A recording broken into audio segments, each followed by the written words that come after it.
Lembongan is a tropical paradise. It is beyond beautiful with its aquamarine waters, white sand beaches, and countless coves and cliffs to enjoy these views from. But we are both city people. We really struggle to disconnect. Sometimes just sitting on a beach and doing nothing is stressful. How do you actually do nothing? But whenever we are traveling to a remote place, there is this feeling of fear. What will we do? How will we pass time? And most importantly, what will we eat? And every time we realize there is no need to be worried. Small town people are so accommodating, and even if they do not understand your reasons for what you do, the instinct to take care of their guests and feed them well is very strong, especially in Asian countries. We had some of the best Indonesian food on this tiny island, and that's not all. There were even places for smoothie bowls, salads, and Western comfort food. So, which were our favorite places in Lembongan? Let's find out.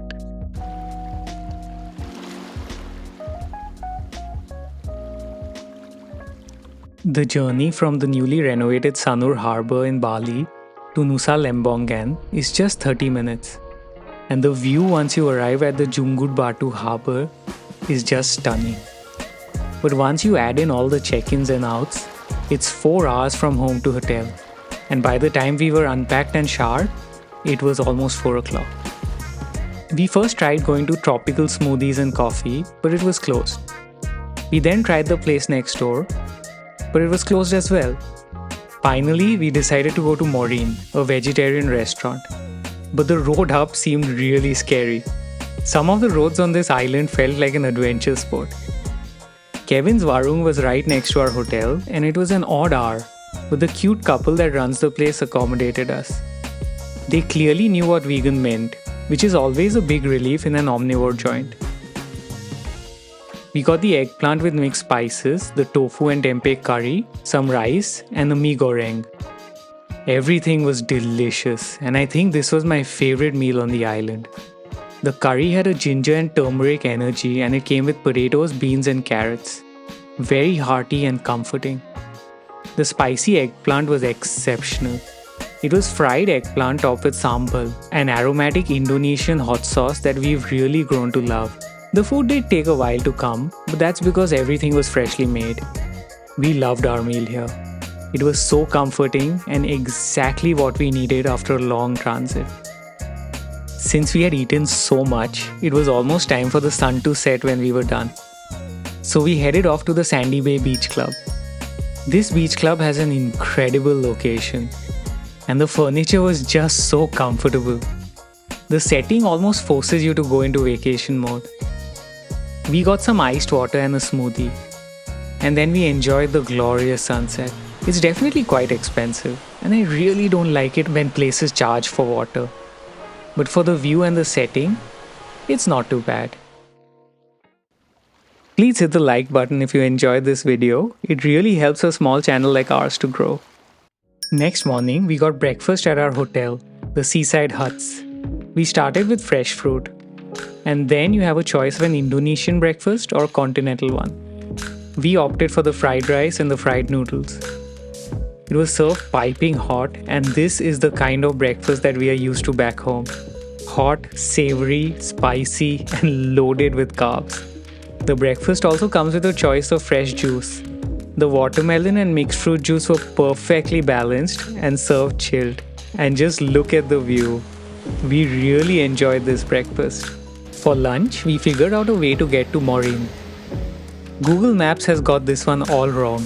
So the way to do it is to head to Allure Homestay, park your bike, and then walk to the resort. I was worried about finding this spot after the first failed attempt, but the journey became the best part of the meal for me. Just look at this walk up, shaded, verdant, and with the glowing turquoise waters below you. What an incredible spot. The resort is beautiful, and the view from the restaurant might be one of the best ever views from a restaurant we've seen. We got the nachos and the falafel salad. They really make an effort to use local ingredients, and everything was really fresh. The lentil falafels were very interesting, and the salad was quite good. But the nachos were a bit flat, and overall the food felt a little bit bland for us.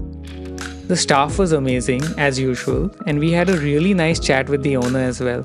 She's mostly vegan, and her reasons for keeping this place mostly vegan centered around sustainability and animal welfare. The food was quite expensive, but this place is truly beautiful, and we regret not being able to go back for a second meal. After lunch, we drove to the other end of the island, which took a whopping 15 minutes for a quiet boat ride through the mangroves. If it was food, I'd describe it as being good, but not great. For dinner, we went to Soka Warung. A lot of folks had tagged this place as vegan friendly in their Google reviews. Again, the folks running the place clearly knew what vegan meant, and we still had quite a few options. We got a traditional satay, but with tempeh. It was super tasty. The Indo curry was really nice as well, and we obviously got some fried rice and fried noodles. Everything was piping hot and freshly made. A nice way to end a super relaxed day. For breakfast the next day, it was the same old, and we loved it. We got a different juice this time, and it was really great too. We were really caught up with work this day. We generally plan our travels as a workation, and work really heated up today. We could only step out for lunch quite late, so we decided to head back to the friendly folks at Kevin. We got the eggplant again, and it was even better this time. We tried the fried tofu, and it was unlike any tofu dish I've ever had. The tofu had been deep fried, so it was super crisp on the outside, but it was still tender and juicy within. They served it with sambal and mixed veggies in a peanut sauce. A delicious combination. Again, all of this for under 100k. Incredible value.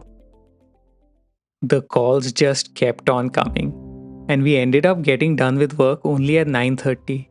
The only place with vegan options that was still open and close by was High Bar. We took a wrong turn somewhere, so we had to walk the last stretch along a dark beach. The structure is fully made from bamboo, and it's really beautiful. But the staff told us that the kitchen was shut and they only had desserts. We got the vegan cheesecake. The cream cheese was cashew based and it was perfect. The strawberry compote was okay, but the jam was delicious and the oaty almondy base was on point as well. We tried a couple of other joints, but they were closed as well.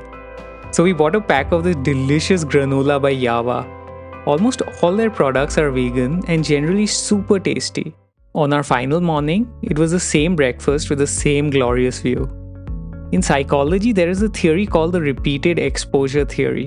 When you start liking things more, the more you are exposed to them. And this breakfast and this view felt exactly like that. Every repetition just made it better. After breakfast, we crossed the famous Yellow Bridge into the neighboring Ceningan island. We then went to the glorious Blue Lagoon. Of all the blue lagoons I've been to, this was the bluest. What a gorgeous place. We got a variety of meals at a variety of eateries, all served piping hot and made with a lot of care. We really enjoyed our short stay in this tropical paradise. So, if you're planning a trip to Nusa Lembongan, it's time to get really excited. We plan to make a couple of these videos every month, so if you enjoyed it, please consider subscribing.